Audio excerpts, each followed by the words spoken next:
Michael Bloomberg is set to take out possibly the largest political campaign ever seen, eclipsing Barack Obama's $30 million with $34 million in anti-Trump commercials over the span of 1 week. And guess who is outraged? Well, it might be Donald Trump. I haven't really seen anything from him about this, but it's actually Ocasio-Cortez and Bernie Sanders. You'd think both of them would be kind of cool with Bloomberg doing them this big favor as a billionaire dumping all of this money into anti-Trump ads. But sure enough, surprising. Well, not super surprising to me, actually. I agree with them to an extent. But I'm not surprised at all that Bernie has come out and slammed Bloomberg over this move. And I got to say, credit where credit is due. Much respect to Sanders. So here's the first thing we got to do. We got to take a look at exactly what Bloomberg thinks he's going to be doing. He apparently hasn't announced he's officially running yet. But this is huge. This is, you've got to hand it to Bernie and AOC for at least coming out and saying, if we're going to campaign against billionaires interfering in politics, you got to call out Bloomberg too. And I will always be the first to give credit to somebody when they're upholding, when they're doing the right thing. Bloomberg thinks he's going to dump all of this money into the 2020 election to try and swing it away from Trump. And that's essentially a billionaire with no support thinking he has a right to go after Trump. Mind you, Trump, also a billionaire, did not spend that much money in 2016. Let's read. The Daily Mail says Michael Bloomberg, who is mulling a run for the Democratic presidential nomination, will spend $34 million to run just 1 week of ads bashing Donald Trump, according to a new report. The ad campaign is slated to run nearly nationwide beginning on Monday and comes 1 day after Bloomberg filed paperwork creating a presidential campaign committee, according to Politico. It's possible this may be part of his announcement, too. It might end with him saying he's running. But let me tell you one more big important detail before we read on. Right now, at newsrooms across the country, all the people who run the business side of things are cracking open the cigar box and laughing. You know why? That $34 million ad buy is going into their pockets, and they love it. Donald Trump is pure gold. But guess what? A lot of these ad buys probably won't focus on the Orange Man bad networks. Why buy anti-Trump ads on a website that's already anti-Trump? No, this money is going to be going into the pockets of people who like Trump, especially YouTubers. So full disclosure, I know this. Because my videos are always kind of like, Trump's not that bad. You're going to see people like Bloomberg and their advertisers definitely wanting a piece of my content. Now, I can't say for sure. YouTube handles all the advertisements. I have no idea what ads you're being served. But don't be surprised if you start seeing very, very anti-Trump ads appearing on my videos. Because I'll tell you what, I can criticize Trump for legitimate things. And I can defend him when the media lies. And that's what they want to break. Bloomberg is trying to essentially, well, I don't know where he's buying. But these ad buys are designed to target content like this. And especially, you're going to see a ton of pro-Trump channels be inundated with these. This is part of the big problem with YouTube. You can't necessarily control what ads appear on your content, which means if you were like CNN, and CNN has done this, they've rejected ads from Trump saying no, and that's where Trump needs to target people. He needs to run those ads on channels where they're smearing him so he can counter. That's kind of the reason why it's so hard to sue public figures, because the argument is public figures can use their platform to push back. Not if they reject your ads. I know it's not the only way to push back, but not if they do that. For YouTube, because we have very little control for the most part, don't be surprised if all of the conservative channels on YouTube, or at least the ones that aren't screeching Orange Man bad 24/7, are going to be inundated with Bloomberg talking about why he is actually bad. But you know what? Hey man, I'll tell you straight up. I welcome the money, Bloomberg. Please send ads my way, because I am very much in favor of people getting a healthy viewership diet. If someone's going to watch my video and you want to run an ad countering that opinion, I think that's really, really good for people. And it's also great. Then they're going to see your ad and they're going to watch me talk, and then people can choose for themselves the way it should be. So bravo. That's why, I'll slam CNN over this, because they canceled the Trump ads. They said, or they refused to allow them to run. It's like, let people decide. Why block it? Sure, take the money. And a lot of people are going to say, they always try to play the game where it's like, simply because you've accepted money from somebody, it proves you're for or against. It's like, dude, get out of here, man. I'm going to keep doing what I do. I have no idea if his ads will run on my channel or otherwise, but don't be surprised if you see them. And I'm more than happy to accept, money so that, he can counter an opinion. That's the way things should be. You should be listening to as much as possible. And and I'll tell you what, man. Brian Stelter on CNN said not to listen to the other side. You gotta be wary of anybody who tells you not to listen to anybody else. And so I'll always end by saying, listen to Bloomberg, listen to Bernie, listen to Cortez, listen to Brian Stelter, form your own opinion, and make sure you listen to us on YouTube and other independent creators. Watch CNN and watch Fox News, and then you'll figure out for yourself what makes more sense. Let's read on. Bloomberg is worth $52 billion, according to Forbes, and reportedly plans to spend up to $500 million of his fortune seeking the presidency. The gargantuan ad buy is possibly the largest one-week spend in U.S. political history, eclipsing the $30 million then President Barack Obama dropped in a week while seeking re-election in 2012. So you get the point. Bloomberg, he's playing games. But guess what? Common Dreams, a left-wing progressive website, running this story. I'm disgusted. Sanders says Bloomberg's $30 million ad purchase, just latest example of billionaire trying to buy an election. If you can't build grassroots support for your candidacy, you have no business running for president. The American people are sick and tired of the power of billionaires. And that, my friends, is exactly why Bernie Sanders supporters flipped for Trump. Because I will tell you what, Trump did earn his grassroots support. Trump didn't spend that much money. I think Trump had like a record low spend relative to inflation. He spent very little money, and people were shocked by that because of how much money Barack Obama did spend. Bernie Sanders coming out and saying he's disgusted by Bloomberg when Bloomberg is actually going to be helping Sanders. I applause right there. You know what, man? Sanders deserves credit. He does. I'll tell you exactly why I like the guy and why so many people still do. For one, a lot of people who like him literally are just socialists and far left. But think about this kind of rhetoric in the world of politics, and I got to give him credit for this. And AOC too. I think AOC is duplicitous, but I'll give her credit on this one. Here's the thing, man. At that debate, not the last one that nobody watched, but the one before that, people kept asking Elizabeth Warren how she's going to pay for this Medicare for All plan, and she wouldn't say she was going to tax people. And everyone's like, just admit it. Stop beating around the bush. Tell us what you're going to do. And she wouldn't. She was like, we're going to tax the rich. Bernie finally goes, we are going to raise taxes on the middle class. We are, but you should see costs go down. It's like, thank you. And the problem is, the fear that, Warren has is that they'll take that and they'll run with the headline saying we're raising your taxes. But I got to say, credit to Bernie for just coming out and saying, this is it, man. The problem is, I think Bernie is, while he can be honest in some regards, and he was in 2016, he's also very dishonest in other regards. He's totally towing a lot of the establishment talking points. I would say that Bernie compromised when he endorsed Hillary Clinton, when he said white people don't know what it's like to be poor. So, you're not going to, listen, man, when you want to play those games, don't expect any support from me. And I will be the first to admit, right now I'm a big fan of Tulsi, but she deserves criticism too, especially over impeachment. But she has said a lot of important things. And I'll say, I got to be honest, there are some things I'm really opposed to. A lot of her base was upset when she endorsed reparations. A lot of people were just like, that's not the answer. But I still lean in her favor, at least a little bit. But hey, man, you got to stay on the integrity path. And I think at the very least, you see Bernie Sanders, he's, in my opinion, leaning too far into establishment BS. But let's actually read the story and see what he said. Senator Bernie Sanders late Friday strongly condemned reports that billionaire businessman and former New York City Mayor Bloomberg is going to be dumping $30 million out of his own pocket on a single week. He said, I'm a little old-fashioned. I believe in democracy. One person, one vote.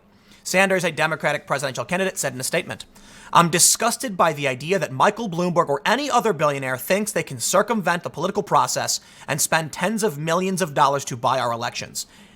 Bravo, man. Even if Bloomberg is doing it to defeat Trump, Sanders says, nah, still no. Tremendous respect. It's just the latest example of a rigged political system that we are going to change when we are in the White House. If you can't build grassroots support for your candidacy, you have no business running for president. The American people are sick and tired of the power of billionaires, and I suspect they won't react well to someone trying to buy an election. Hear, hear. As the New York Times reported, the scope of Mr. Bloomberg's ad buy is staggering. It is more than all of Mr. Bloomberg's potential rivals, other than the other billionaire Tom Steyer, have spent on television ads all year in 1 week.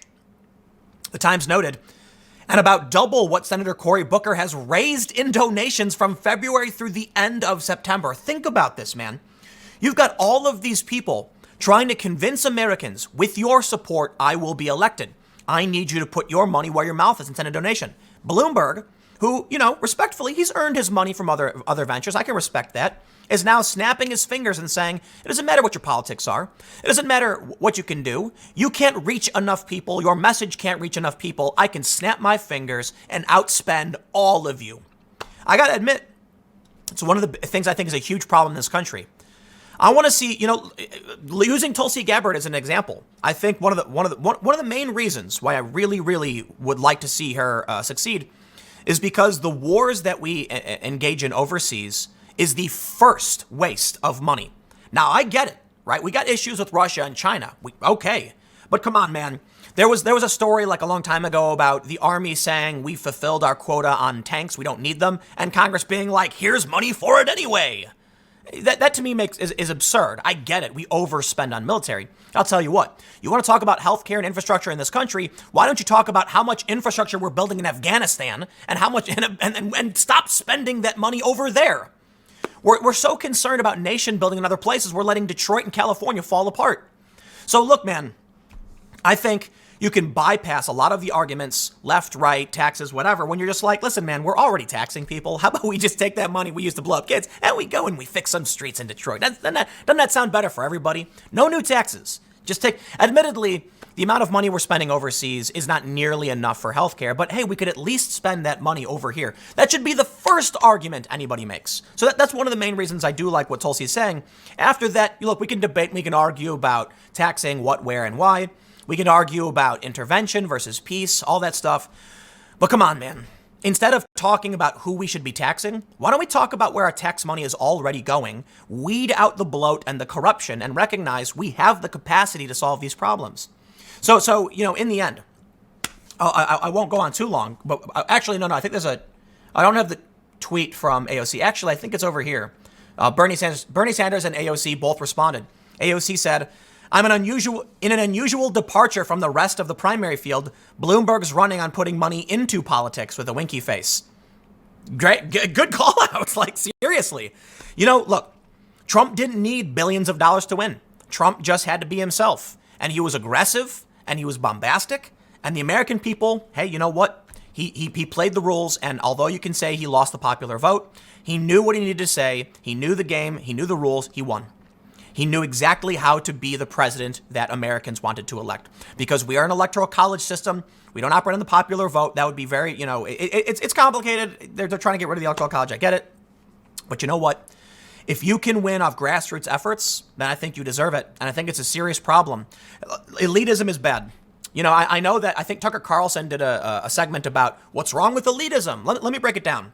Because I think the semantics play a big role in a lot of these arguments. First, Tucker said diversity is not a strength in a segment. But what he's missing is that the twisted leftist version of diversity is true. It's not a strength. Real diversity is different worldviews and opinions coming together and arguing to suss out what makes more sense and what's better. That is a strength. But two different cultures butting heads, well, that's war. That's not strength, right? That's a division. And united we stand. So I understand his point. But he also said that elitism is like the best ruling. No. Here's the thing. Meritocracy is what we want. Now, Bernie and some of these other leftists don't really believe in that, but that's a whole other issue. Meritocracy is not elitism, okay?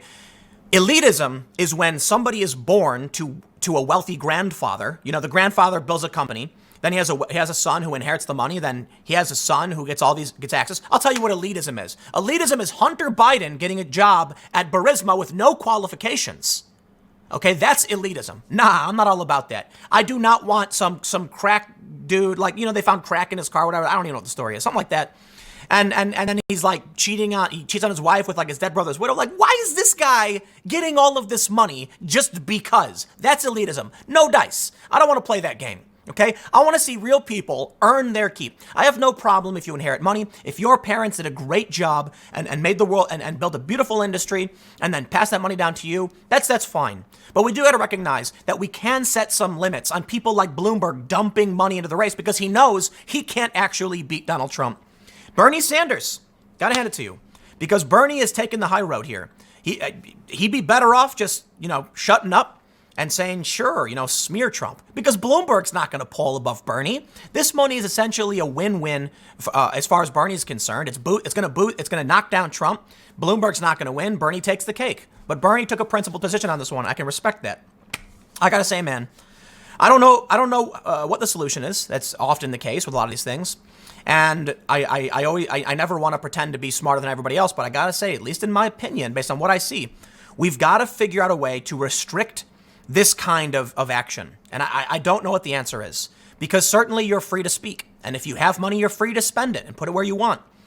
But I do not like the idea of crony, people like Hunter Biden, of all people, getting access to all of these things. I know he's not running for office, but come on, you see how this game is played.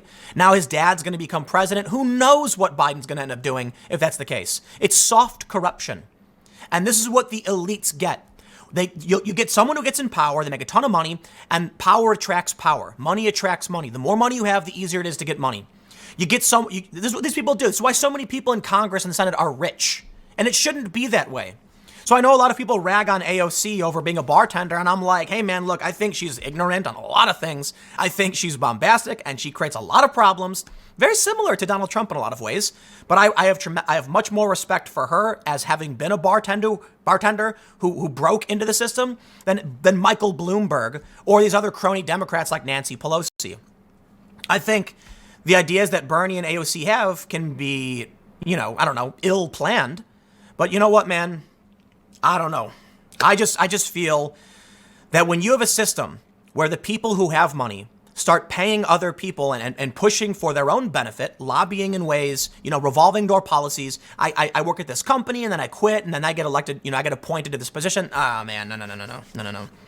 You can rag on Donald Trump all you want for being a Republican billionaire who won, but we know he's an outsider. And I can understand why people really were split between Bernie and Trump. They were populists. They were talking about ending these, fighting for the American worker, ending these bad trade agreements. And Bernie lost support. Or I should say, when Bernie didn't win, a bunch of his supporters did vote for Trump. It's 12 to 18% because they were talking about the workers.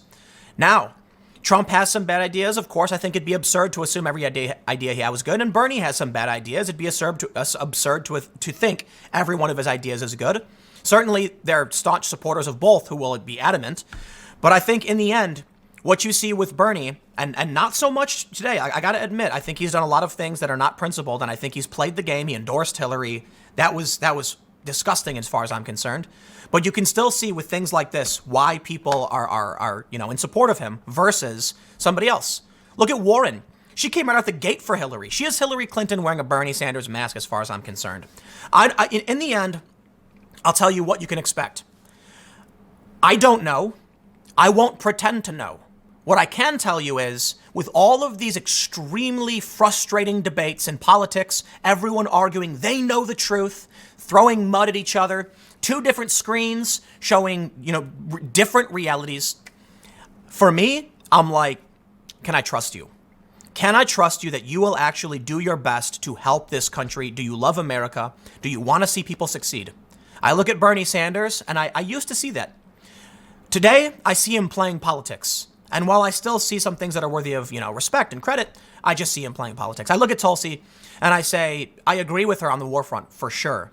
And she stepped down from the DNC. She has been attacked relentlessly. And I say, you know what? I disagree with a lot of these things you proposed, but I do trust you. And I hope you do the right thing. And whether or not I support someone moving, and Yang too. I really do think Yang, I trust him. I do. He's an outsider as well. But anyway, I'll leave it there. I don't trust Bloomberg. I'll say that. Yeah, whatever. I'll leave it there. I don't know. Stick around. Next segment's coming up at 4 p.m. YouTube.com/Timcast. It is a different channel, and I will see you all then.